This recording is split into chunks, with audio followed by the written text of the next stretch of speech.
The first story is an excerpt about my favourite character from the David Gemmell books called Legend. This is Druss the Legend's Death. Now, this is my first attempt at narration, and I have since realised that throughout this excerpt I've been mispronouncing the word Nader. I attempted to do the whole story all over again just because of that mispronunciation, but I think this recording was the best recording of Druss the Legend's Death. So I'm afraid you'll just have to get used to me pronouncing Nader instead of Nader. I hope you enjoy the Story Zone. On the wall, Gillard and Togi joined Hogun at the postern stairwell. The stairs were littered with corpses, but more Nadir warriors rounded the bend in the spiral and scrambled over the bodies. Hogun stepped forward, blocking a thrust, and disemboweled the leading man. He fell, tripping the warrior behind him. Togi slashed a two-handed stroke through the second man's neck as he fell in turn. Two more warriors advanced, holding round ox-hide shields before them. Behind, others pushed forward. "It's like holding back the sea with a bucket," yelled Togi. Above them, the Nadir gained a foothold on the ramparts, driving a wedge into the Draenei formation. Orin saw the danger and raced forward with 50 men of the new group Karnak.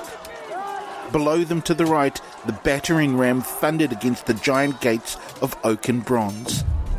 So far the gates held, but ominous cracks had appeared beneath the cross-centre beams, and the wood groaned under the impact. Orin battled his way to the Nadir wedge, using his sword two-handed, cutting and slashing with no attempt at defence. Beside him, a Draenei warrior fell, his throat gashed. Orin backhanded a cut to the attacker's face, then blocked a blow from his left. It was 3 hours to dusk. Bowman knelt on the grass behind the battlements, 3 quivers of arrows before him on the ground. Coolly, he notched a shaft to his bow, drew, and let fly. A man to the left of Orin fell, the arrow piercing his temple. Then a second Nadir fell to Orin's sword before another arrow downed a third. The wedge was falling apart as the Draenei hacked their way forward.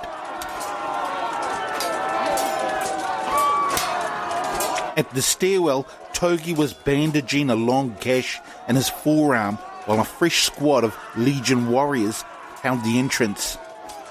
Gillard leaned against a boulder, wiping sweat from his brow. "A long day," he said. "It will be longer yet," muttered Togi. "They can sense how close they are to taking the war." "Yes. How's the arm?" "All right," answered Togi. "Where now?" "Hogun said to fill in where we're needed." "That could be anywhere. I'm for the gate. Coming?" "Why not?" answered Gillard, smiling. Rick and Saboteur cleared a section of battlements, then raced to join Orin and his group. All along the wall, the defensive line was bending, but it held.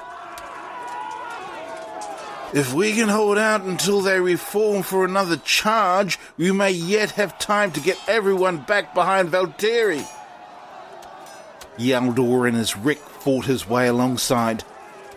For another hour, the battle raged. Then the huge bronze head of the battering ram breached the timbers of the gate. The great beam at the centre sagging as a crack appeared. Then with a tearing groan, it slid from its sockets. The ram was withdrawn slowly to clear the way for the fighting men behind. Gillard sent a runner to the battlements to inform Rick, or either of the Gans. Then he drew his sword and waited with 50 others to hold the entrance. As he rocked his head from side to side to ease the aching muscles of his shoulders, he glanced at Togi. The man was smiling. "What's so funny?" "My own stupidity," answered Togi. "I suggested the gate to get a bit of rest. Now I'm going to encounter death." Gillard said nothing. Death. His friend was right. There would be no escape to Wall 5 for the men at the gate. He felt the urge to turn and run and suppressed it. What did it matter anyway? He'd seen enough of death in the last few weeks, and if he survived, what would he do? Where would he go? Back to a farm and a dull wife? Grow old somewhere, toothless and senile, telling endlessly boring stories of his youth and courage? "Great gods," said Togi suddenly. "Just look at that." Gillard turned. Coming slowly towards them across the grass was Druss, leaning on the girl outlaw, Keza. He staggered and almost fell, but she held him. As they came closer, Gillard swallowed back the horror he felt. The old man's face had a sunken look. It was pallid and tinged with blue, like a 2-day-old corpse. The men stepped aside as Keza steered Druss to the centre of the line. Then she drew a short sword and stood with him. The gates opened and the Nadir poured through. Druss, with great effort, drew Snaga. He could hardly see through the mists of pain, and each step had been a new agony as the girl brought him forward. She addressed him carefully, crying all the while, then helped him to his feet. He himself had begun to weep, for the pain was unbearable. "I can't take it," he had whimpered. "You can," she told him. "You must." "The pain." "You have had pain before. Fight through it." "I cannot. I'm finished." "Listen to me, damn you. You are Druss the Legend, and men are dying out there. One last time, Druss, please. You mustn't give up like an ordinary man. You are Druss. You can do it. Stop them. You must stop them. My mother's out there." His vision cleared momentarily, and he saw her madness. He could not understand it, for he knew nothing of her life, but he sensed her need. With an effort that tore an agonizing scream from him, he bunched his legs beneath him and stood, clamping a huge hand to a shelf on the wall to hold himself upright. The pain grew, but he was angry now and used the pain to spur him on. Druss took a deep breath.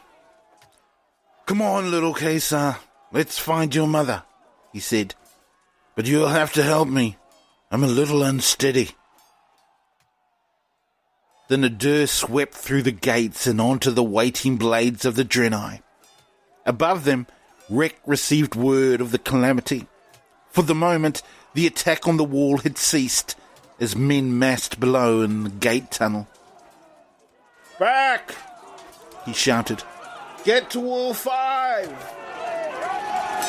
Men began to run across the grass, through the deserted streets of Outer Dalnok, streets which Druss had cleared of people so many days before. There would be no killing ground now between walls, for the buildings still stood, haunted and empty. Warriors raced for the transient security of Wall 5, giving no thought to the rear guard at the broken gate. Gillard did not blame them, and strangely had no wish to be with them. Only Oren, as he ran, noticed the rear guard.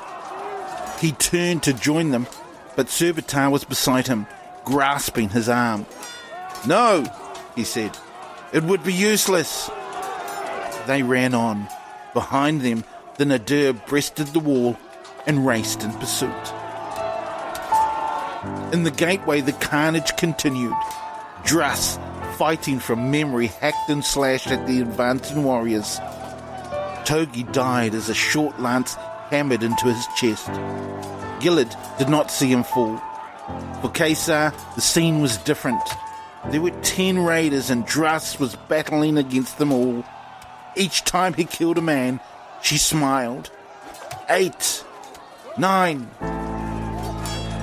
The last of the raiders, a man she could never forget, for he had killed her mother, came forward. He had a gold earring and a scar running from eyebrow to chin.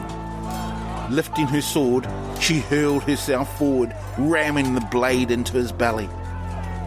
The squat Nadar toppled backwards, pulling the girl with him. A knife sliced between her shoulder blades, but she did not feel it. The raiders were all dead, and for the first time since childhood, she was safe. Her mother would come out of the trees now and take her home, and Druss would be given a huge meal, and they would laugh, and she would sing for him. She would. Only 7 men still stood around Druss, and the Nadar surrounded them. A lance thrust out suddenly, crushing Druss's ribs and piercing a lung. Snaga lashed back a murderous reply, cutting the lance's arm from his shoulder. As he fell, Gillard sliced his throat. Then Gillard himself fell, pierced through the back, and Druss stood alone. The Nadar fell back as one of their captains moved forward. "Remember me, Deathwalker?" he said. Druss tore the lance from his side, hurling it away from him. "I remember you, Lard Belly, the Herald. You said you would have my soul, yet I stand here and you die. What think you of that?" Suddenly, Druss lifted his arm to fling Snaga forward, and the blade split the herald's head like a pumpkin. "I think you talk too much," said Druss.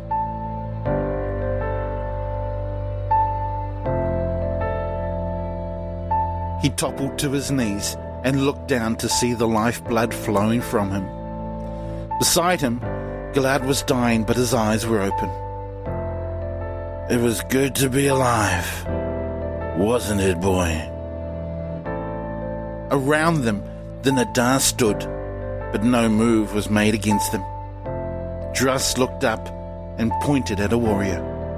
"You, boy," he said in a guttural dialect, "fetch my axe." For a moment the warrior did not move. Then he shrugged and pulled Snaga from the head of the herald. "Bring it here," ordered Druss. As the young soldier advanced, Druss could see that he intended to kill him with his own weapon. But a voice barked out a command, and the warrior stiffened. He handed Druss the axe and moved back. Druss's eyes were misting now, and he could not make out the figure looming before him. "You did well, Deathwalker," said Ulrich. "Now you can rest." "If I had just one more ounce of strength, I would cut you down," muttered Druss, struggling with his axe. But the weight was too great. "I know that. I did not know Negotia carried poison on his blade. Will you believe that?" Druss's head bowed, and he toppled forward. Druss the Legend was dead.